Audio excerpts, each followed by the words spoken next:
మంతా తుఫాను ప్రభావంతో అల్లూరు జిల్లా ఏజెన్సీలో కురిసిన భారీ వర్షాలకు వాగులు వంకలు పొంగి పొర్లుతున్నాయి. ఏజెన్సీలో సురంపాలెం రిజర్వాయర్ గేట్లు ఎత్తివేయడంతో తూర్పుగోదావరి జిల్లాలోని గోకవరం, కోరుకొండ మండలాల్లో వేలాది ఎకరాల పంట నీట మునిగింది. బురద కాల్వ పొంగి పొర్లుతుంది. పలు కాలనీలు జలదిగ్బంధమయ్యాయి. కోరుకొండ మండలం శ్రీరంగపట్నంలో బురద కాల్వ పొంగి రాకపోకలు నిలిచిపోయాయి. బురద కాల్వ వరద పరిస్థితిపై తాజా సమాచారం మా ప్రతినిధి శ్రీరామమూర్తి అందిస్తారు. ముంతా తుఫాను ప్రభావంతో అల్లూరు జిల్లా ఏజెన్సీ ప్రాంతంలో కురిసిన భారీ వర్షాలకి ఇప్పుడు వాగులు వంకలు పొంగి ప్రవహిస్తూ ఉన్నాయి.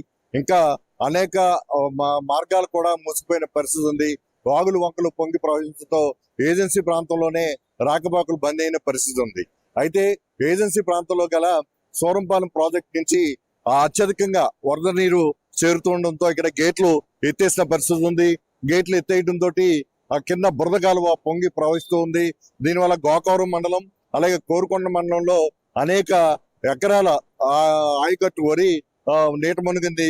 గోకవరం దగ్గర కృష్ణపాలెం అలాగే కొత్త పోలవరం కాలనీ, పునరావాస కాలనీ ఇవన్నీ కూడా ముంపుకు గురైనవి. అక్కడి నుంచి దిగుకు వచ్చినట్లయితే ఇక్కడ పంట కాలువలు ఏదైతే కాలువలకు ఉన్నాయో ఆ మురికాలువలు కూడా గంటలు పట్టడంతో అది ఇక్కడ ప్రవాహం పెరిగి ఇప్పుడు శ్రీరంగపట్నం, కోరుకొండ మండలం శ్రీరంగపట్నం దగ్గర ఉన్నాం.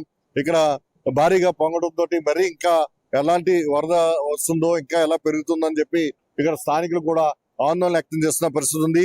ఈ నేపథ్యంలో ఇక్కడ కొంతమంది ఉన్నారు, ఎట్లా ఈ వరద ఎప్పటి నుంచి వస్తుంది, ఇది గత కొన్ని దశాబ్దాలకు ఇదే పరిస్థితి ఉంది కదా, దీనికి ఏంటి మార్గం? దీనికి ఏం మార్గం ఉందండి? ఈ మార్గం లేదు సార్.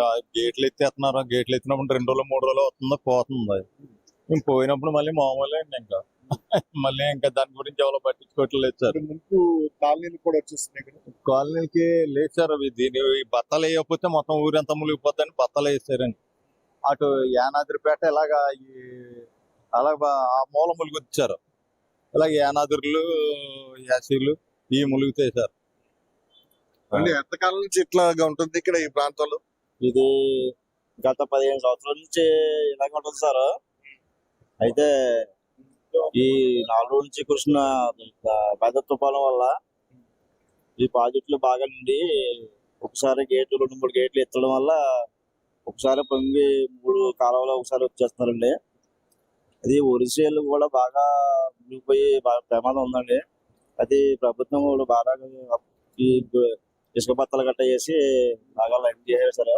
ఈ వెళ్ళే నీరంతా కూడా చెరువులోకి మన గోదావరిలో కలిసిపోవడం జరుగుతుందండి. అదే దీనికి కొంత పరిష్కారం చూసి చేస్తారని. అంటే ఎక్కడి నుంచి వస్తూ ఉంటుంది? సూరంపాలెం ప్రాజెక్టు, గణపల్లి ప్రాజెక్టు, ఇలాంటి ప్రాజెక్టులన్నీ ఒకసారి అండి. ఒకసారి ఎత్తితే నీళ్ళు వస్తాయి సార్. ఎప్పటి నుంచి వస్తుంది, ఎట్లా ఉంది?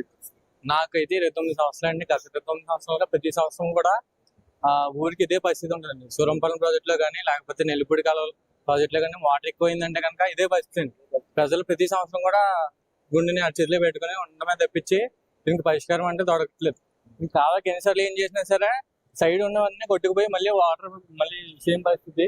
రీసెంట్ గా ఒక 5 సంవత్సరాల కిందట లాస్ట్ టైం రోడ్డు వేసారండి. రోడ్డు వేసిన దాని నుంచి అటు ఫ్లడ్ తగ్గింది, ఇటు పెరిగింది. ఇప్పుడు ఏంటంటే డాములు అవి ఇవన్నీ లోతట్టు అయిపోయాయి. ఇప్పుడు లోతట్టు అయిపోవడం వల్ల ఏంటంటే డాముల పై నుంచి వాటర్ పారేయడం, ఇలాగా వాటర్ లెవెల్ ఏమో ఎక్కువ అయిపోయి ఇలా ప్రజల కలవటం ఉందండి. మొత్తం 1, 2 మొత్తం 4 కలవట్లు ఉన్నాయండి. 4 కలవట్లకి ఇదే పరిస్థితి అండి. కలవట్లు కూడా ఎప్పుడు ఇంచుమించు వేసి నాకు తెలిసి ఒక 20 సంవత్సరాల పైన అవ్వచ్చండి. ఇవి ఫ్లడ్ వల్ల ఏమవుతున్నాయంటే సైడ్లు కొట్టేసి ఇవి కలవట్లు కూడా పోయే ప్రాబ్లమ్స్ ఎక్కువ ఉన్నాయండి. అంటే దీనికి ఏం చేస్తే పరిష్కారం వస్తుంది? దీనికి సైడ్ వాల్స్ అవి కట్టాలండి. పైనుంచి కూడా సైడ్ వాల్స్ అవి కట్టి సూరంపాలెం ప్రాజెక్ట్ నుంచి కానీ నెల్లిపూడి ప్రాజెక్ట్ నుంచి కానీ వచ్చిన వాటర్ అంతా ఏమైతుందంటే అండి, ఒక దగ్గర పోలవరం పెద్ద కెనాల్ ఉందండి. పెద్ద కెనాల్ దగ్గర నుంచి ఎక్కువైతే అది ఇలా ఇటు సైడ్కి వచ్చేస్తుంది అండి.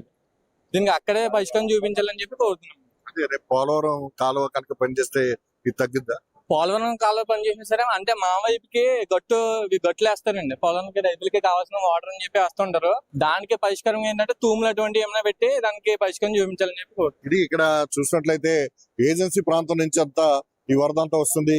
ఇప్పుడు దీనివల్ల గోకవరం మండలంలో చాలా ప్రాంతాల్లో, చాలా గ్రామాల్లో వరి పొలాలు మునిగిపోయి కొన్ని కాలనీలు ముంపుకు గురైనవి. ఇలాంటి పరిస్థితి ప్రతి సంవత్సరం చూస్తున్నామని చెప్పి కూడా ఇక్కడ స్థానికులు చెప్తున్నారు. ఇది ఇలాగా దిగువకి వెళ్ళి గోదావరిలో కలుస్తుంది. అయితే ఇక్కడ ఈ బురద కాలం నుంచి వచ్చే ఈ కాలువని విస్తరించి వెడల్పు చేసి అటు ఇటు కూడా కలవట్ల అదే సీసీ అంటే గోడలు నిర్మించినట్లయితే ఊర్ల మీదకి ఈ వరద రాకుండా ఉంటుందని చెప్తున్నారు. అయితే పైన నెల్లిపూడి కాలువ సూరంపాలెం గేట్ రిజర్వాయర్ నిండిపోయినప్పుడు మాత్రం దీన్ని వదిలేయటం వల్ల పోలవరం దగ్గర నుంచి కాలువల నుంచి గండ్లు పడి ఇట్లా వస్తుందని చెప్పి కూడా ఇక్కడ స్థానికులు చెప్తున్న పరిస్థితి ఉంది. ఏదైనా ప్రతి సంవత్సరం చూస్తున్న ఈ ముంపుని నివారించాలని, దీనికి శాశ్వత పరిష్కారం చూపించాలని చెప్పి ఇక్కడ శ్రీరంగపట్నం వాసులు కోరుతున్న పరిస్థితి. కెమెరా రిపోర్టర్ రామకృష్ణతో శ్రీరామూర్తి, ప్రైమ్ న్యూస్.